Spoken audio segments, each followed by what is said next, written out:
And this is the Get Up and Go show on a Monday, the 30th day of March. And we have a guest here with us this morning. CEO of Pioneer Communications, Catherine Moyer is here. To start with, what is net neutrality? What do they mean by that? It's really quite simply the idea that internet service providers treat all data equally. So you don't give preference to a particular website or a particular application, but you just treat all traffic as traffic, and that's it. So are people doing that? Yeah, they are. People not treating websites unfairly? Right, and that's the question. You know, probably 7 or 8 years ago, late 2008 maybe, there was a situation where BitTorrent was blocked completely off of a provider's, I guess, the upstream into a provider's network. And that really was sort of the poster child of, gosh, look how much power an internet service provider has, what they can and can't do. And I think for everybody out there, BitTorrent was the second generation Napster. It was a file sharing service. It really took a lot of bandwidth, especially in 7 or 8 years ago, people didn't have as much bandwidth as they do now. And so people were using a lot of bandwidth, number one, and then number two, usually, it was anti-copyright. Right. They were doing it against copyright rules. And so when that happened, I think people went, oh my gosh, we need to do something. And that's when the FCC did start to do something and really started to talk about rules to deal with net neutrality.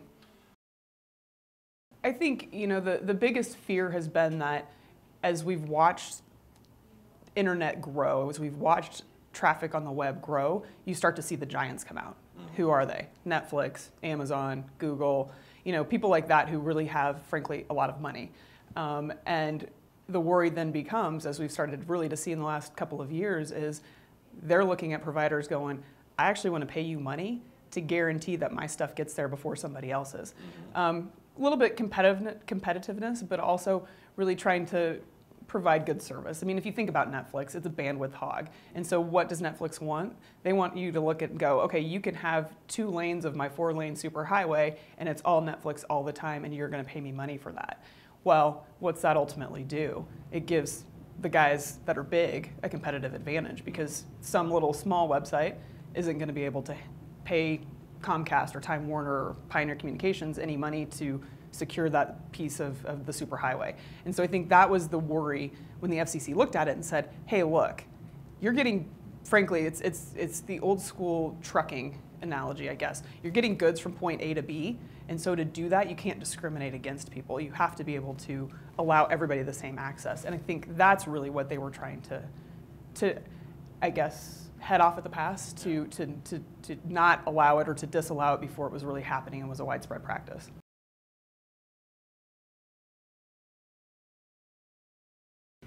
And that really depends on who you talk to. Okay.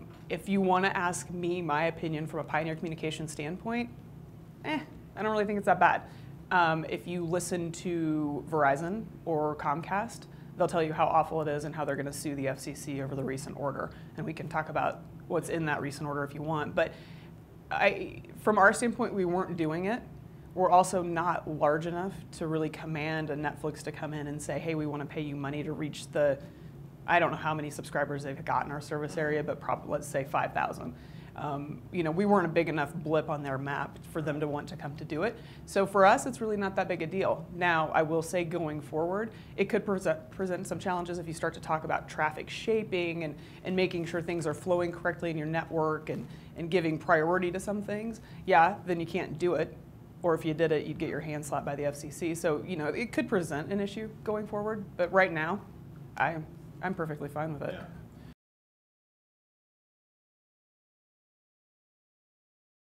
Yeah, Netflix right now, just Netflix alone is 37% of our traffic, which is a huge number, especially if you look at the next largest is YouTube at 16%. And so it's a large amount of traffic going over our network, so the question becomes, how do we deal with it? For us, what we've done is install the caching server, and what that does is the first person goes out, because really, for us, we've got a lot of fiber and a lot of network in Southwest Kansas. The biggest piece becomes once it leaves our network and goes out to Netflix to get the movie. So it's probably going to go to Chicago. And so when it goes to Chicago and pulls that movie and comes back, that piece between Ulysses and Chicago really becomes important. And that's also the expensive piece, because that's the piece where we're paying for to get our traffic out to the world and back. So when Netflix starts to combine that huge amount, the question for us becomes, do we have a separate backbone connection directly to Netflix, which is possible. And right now, we're at that limit of seeing where it would make sense. And it would make financial sense for us, but it would also make sense from a network standpoint if we went out and got a separate connection to Netflix. But for us, it has more to do with that than it does with throttling or giving it preferential service or anything else.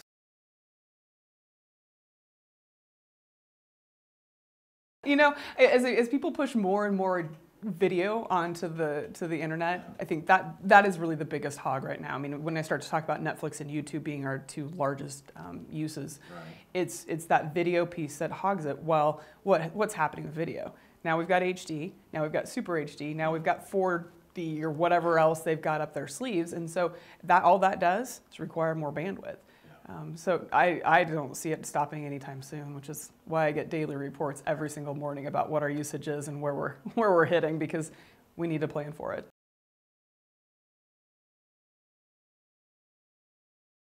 You know, I think probably almost the general public.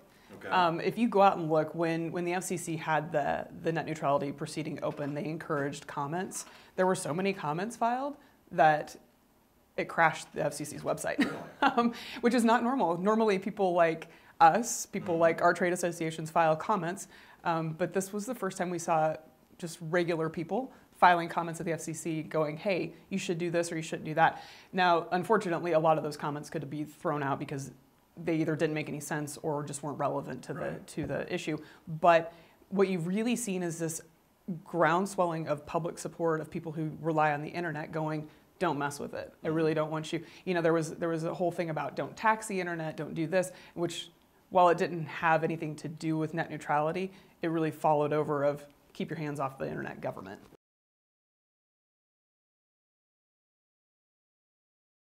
It's really simple, and what it says is the whole, you can't throttle, you can't block, you can't have paid priority service.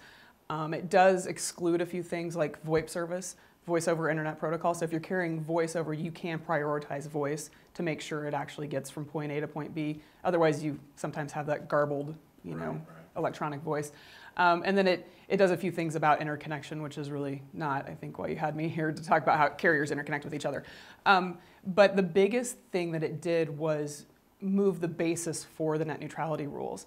And this is where it really kind of gets boring unless you're a regulatory attorney or somebody who really pays attention to the FCC. But the long and short of it is that internet service, back in about 2002, when we really saw cable companies get into providing internet with cable modems, they switched it at the time. Internet service had been, and the FCC's got several statutes that govern things. So Title II is probably what people have started to hear, but Title II is what the FCC classified internet broadband as. Which puts it in the common carrier piece, which again goes back to that you're getting things from point A to point B, you can't discriminate, you have to be a common carrier, quote unquote. And so Title II is now what internet service is under these new net neutrality rules.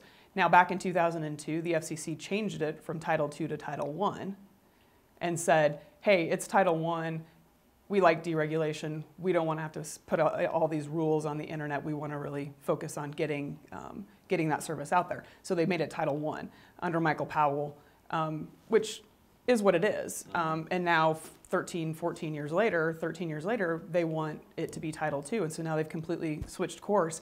So the point of it is that while you've had these net neutrality rules and bantered around and whatnot, they're just looking at applying a different set of regulations to it.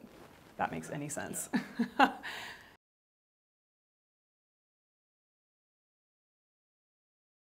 From our standpoint, as a phone company, where we've come from, where our history is, we've been regulated Title II.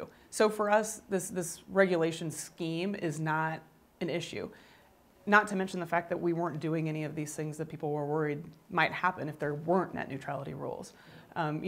This originally happened 5 years ago. The FCC passed some net neutrality rules in 2010 and got sued.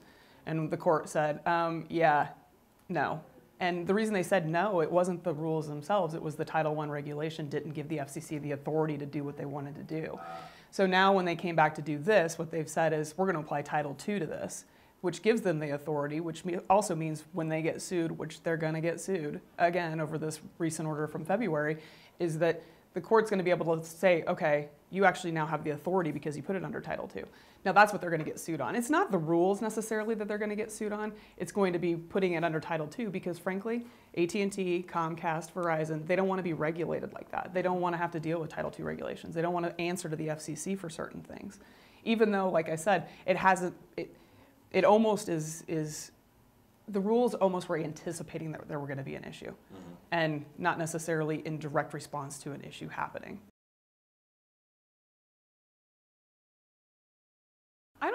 I really don't see that happening. I would guess that if you probably went out and read some of the AT&T and Comcast Time Warner blogs, you might see them saying that. But like I say, from our aspect, these are all the rules that we're familiar with that we currently operate under as a phone company. And again, I think the worry is that something was going to happen and it's really preempting that. Yeah. And whether, the other piece of this, I guess, is what happens when we get a new FCC. Yeah. Because this is all political as well. It really has become a political question, especially when President Obama spoke out on it and all of a sudden then his chairman of the FCC that he had appointed did what, similar to what the president said. All of a sudden everybody went, oh my gosh, a Democratic agenda. Well, it really actually isn't, and it really shouldn't turn political, but the question does become, it so hinges on who is at the FCC. What happens if we get a Republican president and the makeup shifts? Because it really, the vote on the February order happened on party lines. And so that becomes, for me, it's less of the slippery slope and more of the, if you guys are gonna change these rules every 4 years, you've got to be kidding me, we're gonna pull our hair out.